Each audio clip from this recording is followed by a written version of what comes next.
I always knew this day would come. Sitting in my childhood home's formal dining room, watching my father pace near the antique sideboard, I could practically recite the lecture before it began. The emergency family meeting text had arrived yesterday, perfectly timed after my sister Olivia's partnership announcement at Morrison & Sterling, the city's most prestigious law firm. Mom had arranged everything with her usual precision. The good china gleamed, crystal glasses caught the late afternoon light, and family members were positioned like chess pieces. Dad at the head of the table, his Morgan Stanley managing director posture perfect. Mom to his right, wearing her concerned expression along with her Cartier necklace. Olivia beside her, practically glowing in her camel suit. Uncle Robert, Dad's older brother and senior partner at his own investment firm, sat across from me, already shaking his head disapprovingly. Catherine, Dad began, using my full name. Never a good sign. We've gathered everyone here because we're worried about your situation. He spat out the last word like it tasted bitter. I adjusted my simple black blazer, a deliberate choice, like everything else about my appearance today. No designer labels, minimal makeup, my Harvard MBA class ring conspicuously absent. Let them think I couldn't afford better. It made what was coming so much sweeter. Your sister made partner at 32, Dad continued, gesturing to Olivia, who managed to look both sympathetic and superior. Youngest female partner in the firm's history. While you, he waved his hand vaguely, play entrepreneur with some tech startup nobody's heard of. Mom reached for her wine glass. Darling, we just want to understand. You had such a promising career at Goldman. Vice president at 28. On track for managing director. Then you just walked away. To build apps, Uncle Robert interjected, making apps sound like a communicable disease. 3 years of watching you waste your potential. Your trust fund, which you froze, I reminded him quietly. For your own good, he thundered. Someone had to show some sense. Olivia leaned forward, all practiced courtroom concern.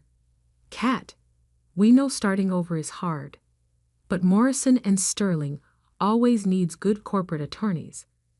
With your background, I could probably.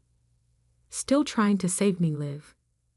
I kept my voice neutral, like when you told the family about my failed startup last Christmas.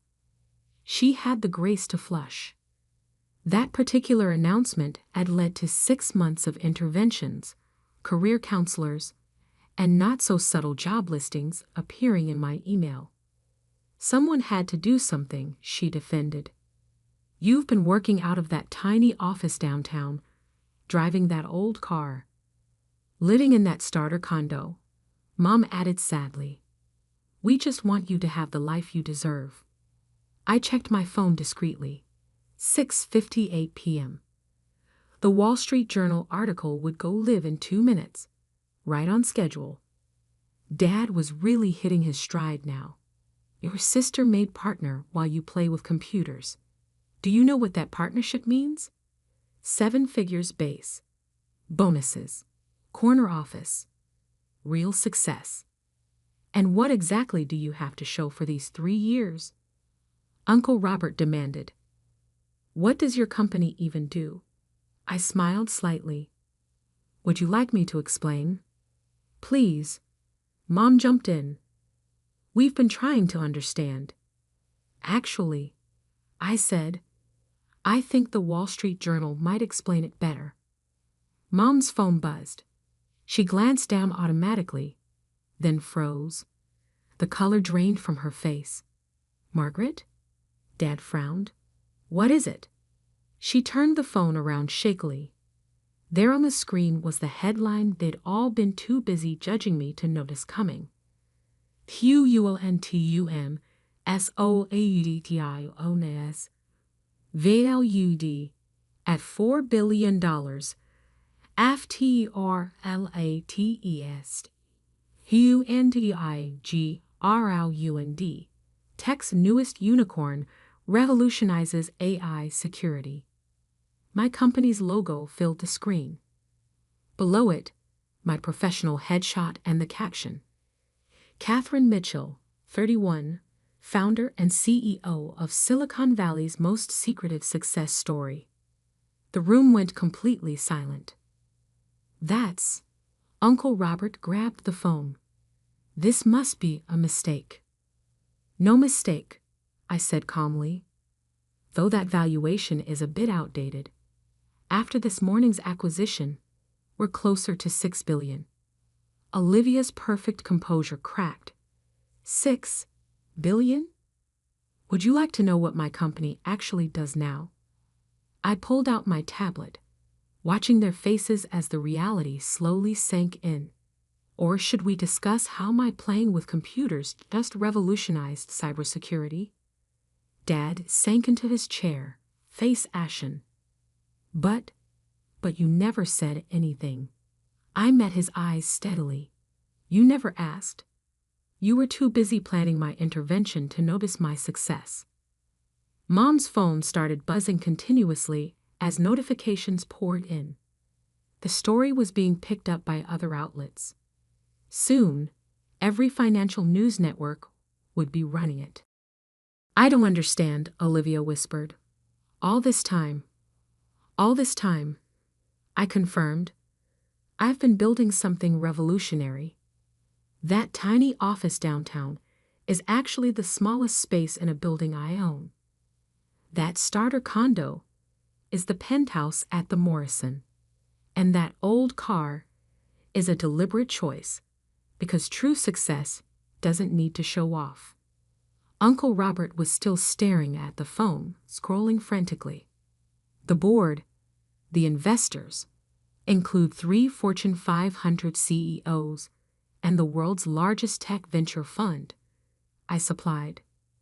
We kept things quiet while developing the technology. Security reasons, you understand.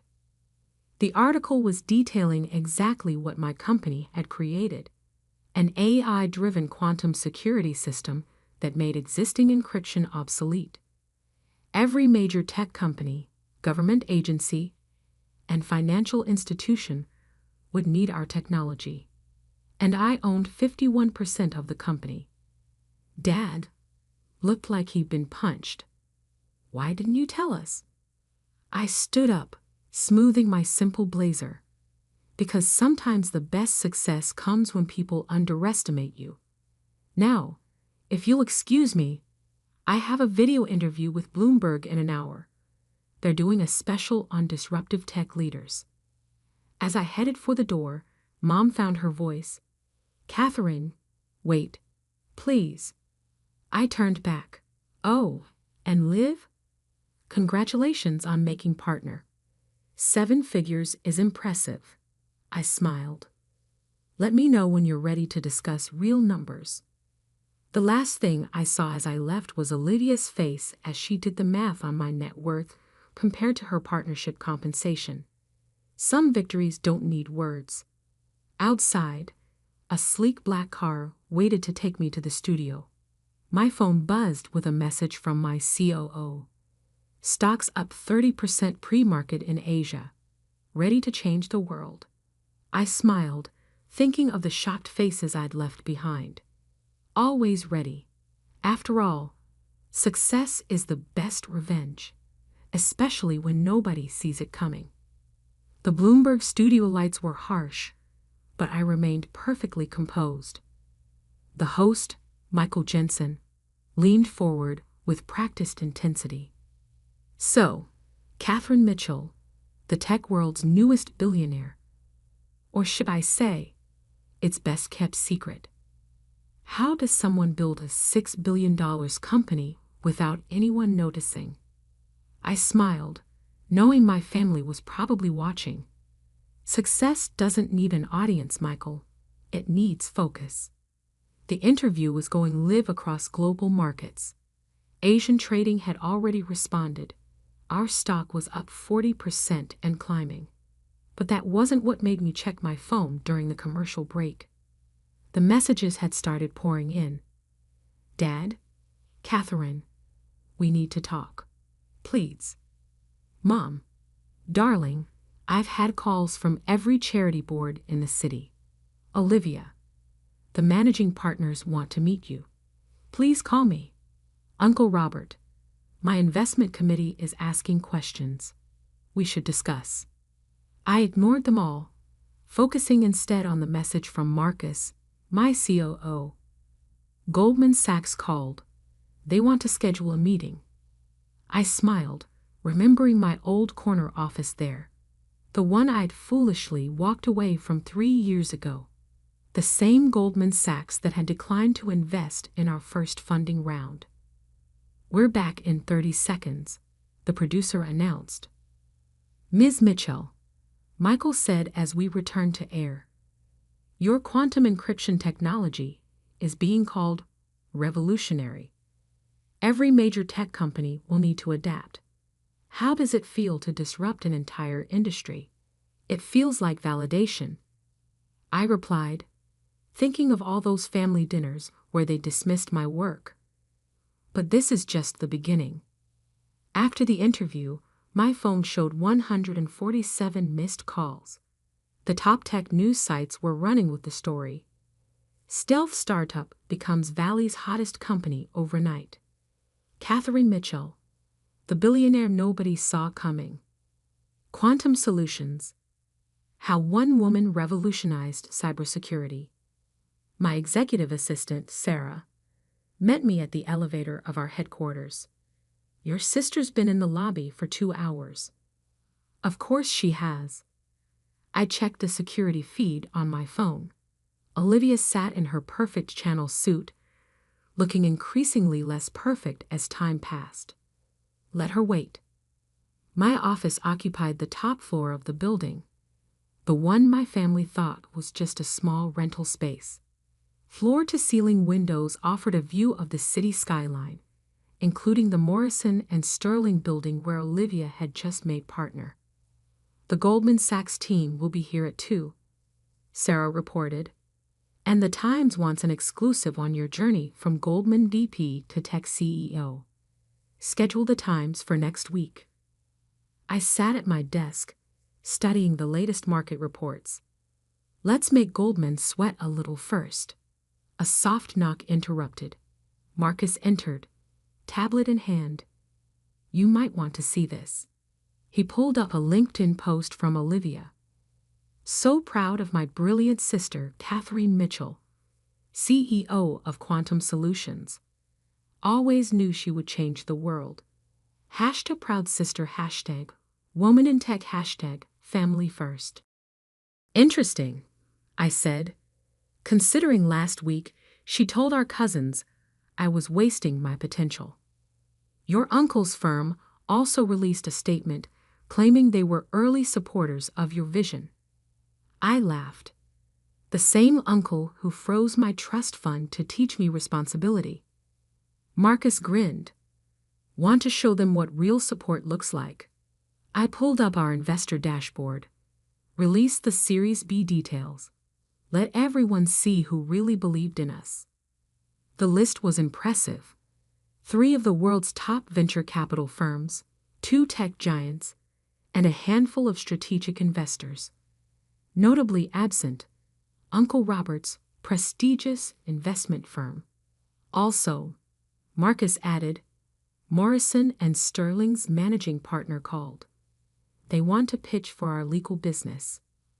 Olivia's firm. I raised an eyebrow. Let me guess, they suggested her as lead counsel. Said she'd give us the family discount.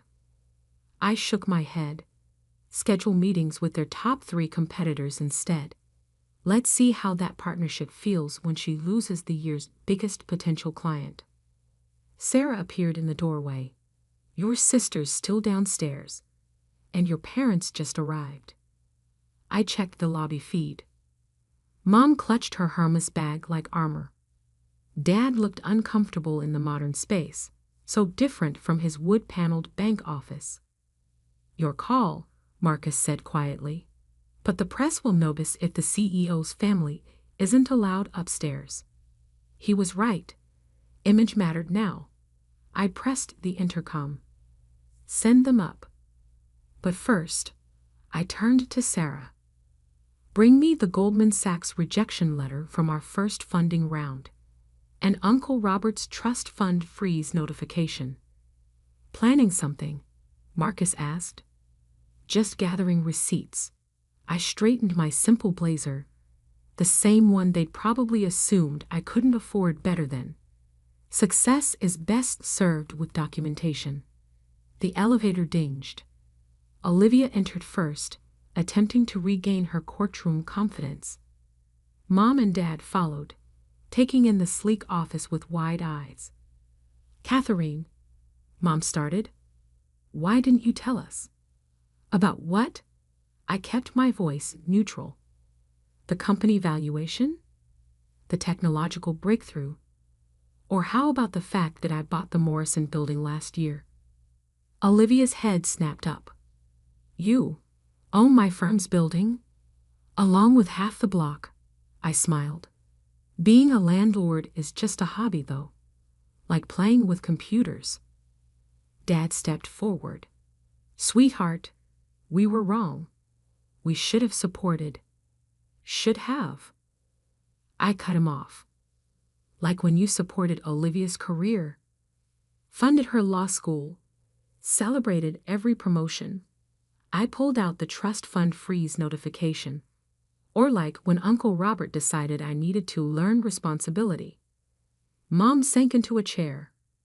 "We thought. You thought you knew better."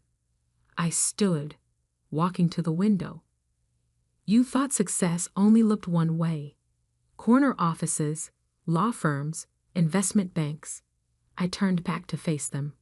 "Want to know what real success looks like?" I pressed a button, and the glass wall behind my desk turned transparent, revealing a massive workspace filled with engineers, developers, and researchers. That's what $6 billion of success looks like. 200 brilliant minds creating the future of cybersecurity. And not one of them cared what car I drove or where I lived. They cared about the vision. Olivia found her voice. "The partners wanted me to discuss our firm's services. Already scheduled meetings with your competitors." I watched her face fall. "Might affect those partnership bonuses, I imagine." "But we're family," she protested. "Family?" I picked up the Goldman Sachs rejection letter. Family would have asked what I was building. Would have believed in me without needing the Wall Street Journal's validation. Dad stepped forward. "We can fix this. Start over." "Fix what?" I raised an eyebrow. "My successful company? My majority ownership? Or the fact that your failing daughter now has more net worth than your entire family combined?" The silence was heady. "Now," I checked my watch, "I have a meeting with Goldman Sachs. Apparently, they're very interested in working with us now." "Catherine, please." Mom tried one last time. "Come to dinner. Let us make this right." I looked at them. Really looked at them. Mom's practiced polish showing cracks. Dad's authority deflated. Olivia's perfect world shaken. "I have a better idea," I said finally. "Next week, I'm speaking at the World Tech Summit. Thousands of attendees, global media coverage. You're welcome to watch," from the audience. They got the message. Success had changed everything, including who now held the power to extend or withhold invitations.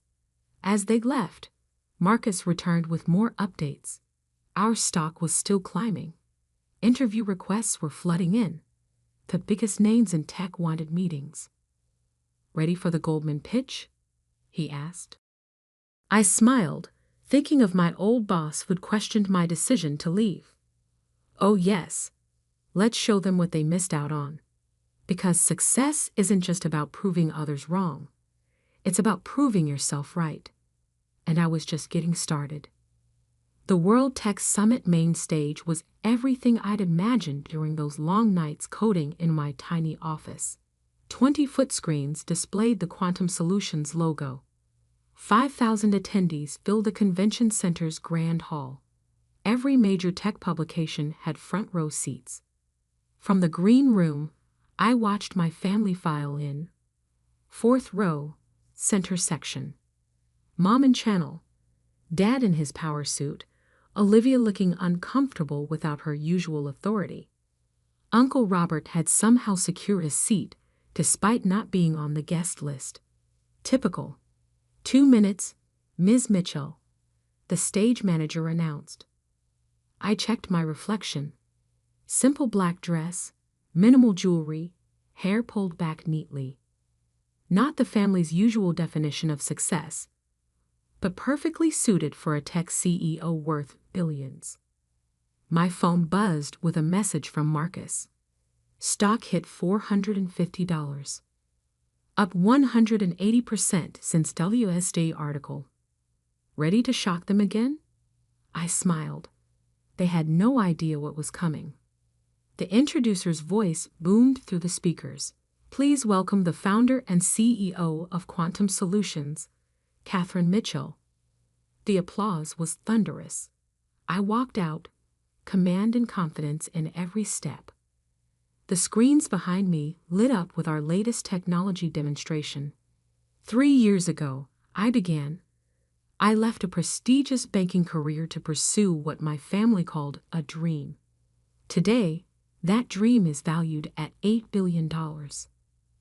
I saw Dad flinch at the number, higher than what they'd read in the press.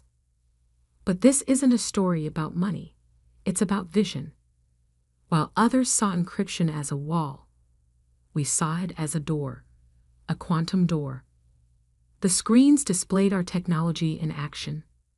The audience gasped as we demonstrated how traditional security systems fell before conventional attacks, while our quantum shield remained impenetrable.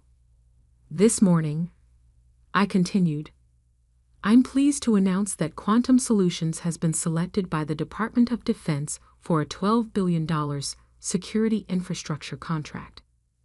The room erupted. Photographers' flashes lit up like lightning. In the fourth row, Mom grabbed Dad's arm. Olivia's jaw dropped. Additionally, I smiled, knowing this would hit home. We've acquired Morrison Digital Securities. Olivia's head snapped up. Her law firm's biggest client, gone in one sentence. But perhaps most significantly, I paused, savoring the moment. We've established the Mitchell Innovation Foundation with a $500 million endowment to support young entrepreneurs who, like me, have a vision others might not understand. The screens show the foundation's first initiative. Full scholarships for women in tech, specifically those who'd been told they couldn't succeed. As I outlined our plans for global expansion, I watched my family's reactions. Dad's proud smile, too late to claim cred. Mom's tears, realizing what she'd missed. Olivia's rapid texting, probably to her panicking law partners. After the presentation, the press swarmed. Ms. Mitchell, how does it feel to be called the next Steve Jobs? Is it true you're now the youngest self-made female billionaire in tech? Any response to rumors about a potential Goldman Sachs merger? I handled each question with practiced ease, watching my family hover at the edges of the crowd. They'd have to wait, just like everyone else. Hours later, in my office, Sarah brought in the afternoon's headlines. Quantum Solutions lands historic defense contract. Catherine Mitchell, the woman who revolutionized security. Tech's new queen. How one CEO changed the game. Your family's still in the building, she reported. Your sisters tried to get past security 3 times. I walked to the window, looking out at the city I now partially owned. Send them up. It's time. They entered like chastened children, not the power players they'd been just days ago. That was, Dad started. Revolutionary? I supplied. World-changing? Or just playing with computers? Mom stepped forward. We were wrong, Catherine. So wrong. Yes, I agreed simply. You were. The foundation, Olivia said. That's impressive. It's necessary, I corrected, so other women don't hear no from the people who should support them most. Uncle Robert cleared his throat. About the trust fund. Is still frozen. I cut him off. And will remain so. I'm doing quite well without it. Catherine, Dad tried again. We want to be part of this, part of your success. I turned to face them fully. My success happened without you. Happened despite you. The time to be part of it was 3 years ago, when I needed support. Not now, when I've proven everyone wrong. Then why let us come today? Olivia asked quietly. Because success isn't about revenge, I said. It's about growth. You needed to see that the daughter you dismissed changed the world. The sister you pitied now owns your firm's building. The niece you tried to control built an empire. I pressed a button, and the office windows turned transparent, revealing the full scale of our operations. Hundreds of employees, millions in equipment, the future being built in real time. This is what believing in yourself looks like, I said. This is what happens when you don't let others define your worth. Mom was crying openly now. Please, give us a chance to make it right. I smiled softly. You already did. Your doubt made me stronger. Your dismissal made me determined. Your lack of faith made me unstoppable. And now, Dad asked. Now, I checked my phone as another alert came in. Now I have a company to run, an industry to revolutionize, and a generation of entrepreneurs to support. You're welcome to watch, from whatever distance you earn. They left quietly, understanding finally that the power dynamic had shifted permanently.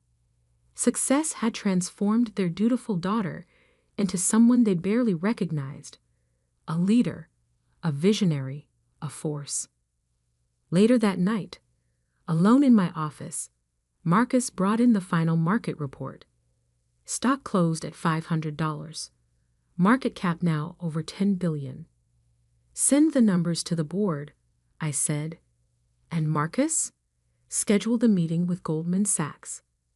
Let's show them what they missed. They'll try to buy their way in now, he warned. Let them try. I smiled, thinking of all those doubting voices now turned to praise. Success isn't about who joins you at the finish line. It's about who believed in you at the start. My phone buzzed with another family message. I ignored it, focusing instead on the foundation proposals. Somewhere out there, another woman was being told she couldn't succeed, couldn't innovate, couldn't lead. I would make sure she could.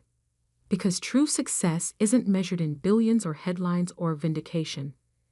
It's measured in impact and change, in showing others what's possible when you refuse to let anyone else write your story. And my story? It was just beginning.